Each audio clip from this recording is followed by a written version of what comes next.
जय श्री कृष्णा। भागवत गीता के इस कड़ी में आज हम लोग पढ़ेंगे तीसरे श्लोक को। कल हम लोग देखे थे दुर्योधन पांडवों की सेना को देखते हैं और जा करके गुरु द्रोणाचार्य से कहते हैं, क्या कहते हैं? पश्यतां पांडुपुत्राणां माचार्य माति चमुम व्यूढ़ं द्रुपद पुत्रेण तब शिष्येन धीमता। अब यहाँ पे दुर्योधन जाते हैं गुरु द्रोणाचार्य के पास और कहते हैं, हे आचार्य, ये पांडुपुत्र के विशाल सेना को देखिए, ये कितना विशाल सेना है और इसका जो है, जो इसका रचना जो किया है आपके ही प्रिय शिष्य जो है द्रुपद पुत्र ने किया है। इसका मतलब यहाँ जो है वो बहुत डरे हुए हैं और कहते हैं कि आचार्य आपने ये क्या कर दिया कि अपने ही विपक्ष को इतना विशाल कर दिया, इतना ही तेज कर दिया कि अब मेरे सामने, हम लोग के सामने वो खड़ा हो गया, हम लोगों से लड़ने के लिए तैयार है और इतना अच्छा से संगठन किया है। यहाँ पे हम लोग देखें तो ये डरे हुए हैं, यानी कि जैसे ही प्रॉब्लम आता है और तो हम डर जाते हैं और जा करके गुरु द्रोणाचार्य से कह रहे हैं। इनको करना क्या चाहिए था? इनको करना चाहिए, गुरु द्रोणाचार्य से पूछना चाहिए कि हे इसमें क्या कमी रह गया होगा वो बताइए हमको, ताकि हम इससे अच्छे से लड़ाई कर सके, फाइट कर सके। हाँ, लेकिन ये क्या कर रहे हैं, उसको देख करके वो डर रहे हैं और जा करके गुरु द्रोणाचार्य से कंप्लेन कर रहे हैं कि आपने ऐसा क्यों कर दिया। ऐसा भी हम देखते हैं अपने रियल लाइफ से। देखें, जैसे बच्चों को पढ़ाते हैं तो बच्चों को पढ़ाते समय बच्चों को अगर कठिन प्रश्न आ जाए, कठिन प्रश्न दे दिया जाए तो आकर कहते हैं, सर आप ये इतना मुश्किल सवाल दे दिया, हमसे नहीं बनेगा, हम नहीं बनाएंगे। उनको करना क्या चाहिए? आकर पूछना चाहिए, सर ये थोड़ा मुश्किल लग रहा है लेकिन अब इसको बनाए कैसे। हमेशा हम क्या करते हैं, प्रॉब्लम की तरफ देखते हैं, हम ये नहीं देखते हैं कि इसका सोल्यूशन कैसे किया जाए। अब अगर हम प्रॉब्लम को देखते जाएं तो हम उसी में डूबते जाएंगे और वो प्रॉब्लम क्या होगा, और बड़ा होते जाएगा। तो हमें क्या करना चाहिए, हमेशा उसका सोल्यूशन कैसे हो वो देखना चाहिए। अब आप लोग भी अपना विचार प्रकट करेंगे। ये बात बिल्कुल सही है। गीता हमें जीवन जीने का ज्ञान देती है और उसमें सर्वज्ञ रूप से सभी प्रकार के प्रश्नों का लगभग समाधान है। समस्या को देखकर उसको बड़ा मानने, बड़ा विश्लेषित करने की आवश्यकता नहीं है। कैसे उसमें पैठ करें, कैसे समाधान प्रारंभ हो और कैसे उसका हल हो, उस पर विचार करना, ये गीता का यह श्लोक निर्देशित करता है। हम जाति, धर्म, संप्रदाय, परिवार, अड़ोसी पड़ोसी के नाम पर इकट्ठा हो जाते हैं, सही भी नहीं होते हैं, यह जानते हुए भी कि गलत हैं, और तब भी इकट्ठा होते हैं। ये दैनिक जीवन में अच्छा नहीं लगता है। ये ज्ञान इस श्लोक से हमें एक पहलू यह भी दिखाई पड़ता है। गीता का जो भी श्लोक है, पिछले 2 दिनों से यह कार्यक्रम हो रहा है। इतना नज़दीक से जाकर इसके अर्थ को समझने का मौका मुझे तो अभी तक नहीं मिला था, लेकिन जब 2-3 दिनों से बैठ रहा हूँ, श्लोक सुन रहा हूँ, उसका अर्थ समझ रहा हूँ, तो हमको लगता है कि यह जो गीता का श्लोक है केवल महाभारत की लड़ाई, अर्जुन को समझाना, केवल उतना ही तक नहीं है।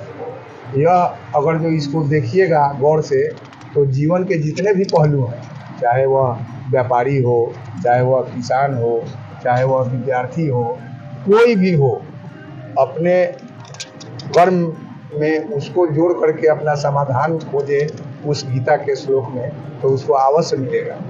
अब यहीं पर देखिए, इसके कई आयाम।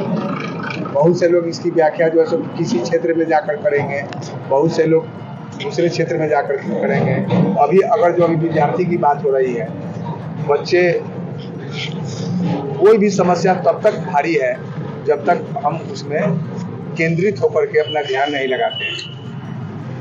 हम समस्या देख करके घबरा जाएंगे तो वह समस्या और विकराल हो जाएगी। शांत चित्त होकर अगर हम उस समस्या के गहराई में जाएंगे तो चुटकी बजाते उसकी उस समस्या हल हो जाती है। जैसे उदाहरण स्वरूप गुरुजी के लिए कोई मैथ का जो है सो कि सवाल चुटकी बजा करके हल होने वाला होता है, लेकिन विद्यार्थी थोड़ा उसको देखते ही घबरा जाते हैं कि यह कैसे हल होगा।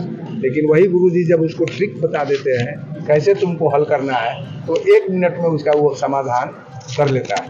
तो इस श्लोक से यही शिक्षा मिलती है कि हम जब हमारे सामने कोई कठिन बात आती है तो उससे घबरा करके पीछे हटना किसी भी प्रकार से उचित नहीं है। जब कोई कठिन बात आती है तो उससे टकराइए, उससे बार बार टकराइए। जो प्रश्न आपको नहीं आता है समझ में, जो विषय आपको समझ में नहीं आता है, उसको जब तक प्रयास करते रहिए, तब तक उसमें ढुकने का प्रयास करते रहिए जब तक वह समझ में नहीं आ जाए। जब उसमें लगे रहिएगा तो अवश्य उसका समाधान। यहाँ गड़बड़ हो जाती है कि हमको जो विषय अरुचिकर लगा तो हम उससे मुंह मोड़ लेते हैं।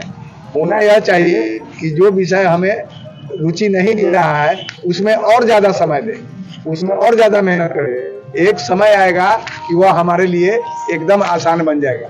मुझे तो इस श्लोक से यह भी आम जीवन में आम लोगों को क्या लाभ होगा, उसमें इस श्लोक से ऐसे भी हम फायदा उठा सकते हैं। मेरे अनुसार इस श्लोक से ये सीखने को मिलता है कि अक्सर हम अपनी कमियां छिपाने के लिए कमियां किसी और पे थोपते हैं, कि हम अपने आप को हमेशा हर परिस्थिति में अपने आप को बलवान, बुद्धिमान ऐसे दिखा सके लोगों को। धन्यवाद। यह गीता हमारे जीवन को परिवर्तित कर देता है। यह गीता सिर्फ बुजुर्गों के लिए नहीं है, सिर्फ बच्चों के लिए नहीं है, सिर्फ यंग के लिए नहीं है, सभी के लिए है। हम जिस उम्र में इसको स्टार्ट करते हैं वहीं से हमारा जीवन परिवर्तन करना शुरू हो जाता है, प्रारंभ हो जाता है।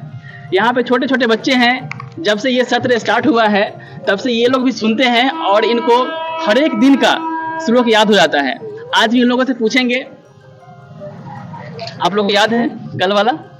यहाँ पे बैठ रही है, यहाँ बैठ, कल वाला सुनाइए।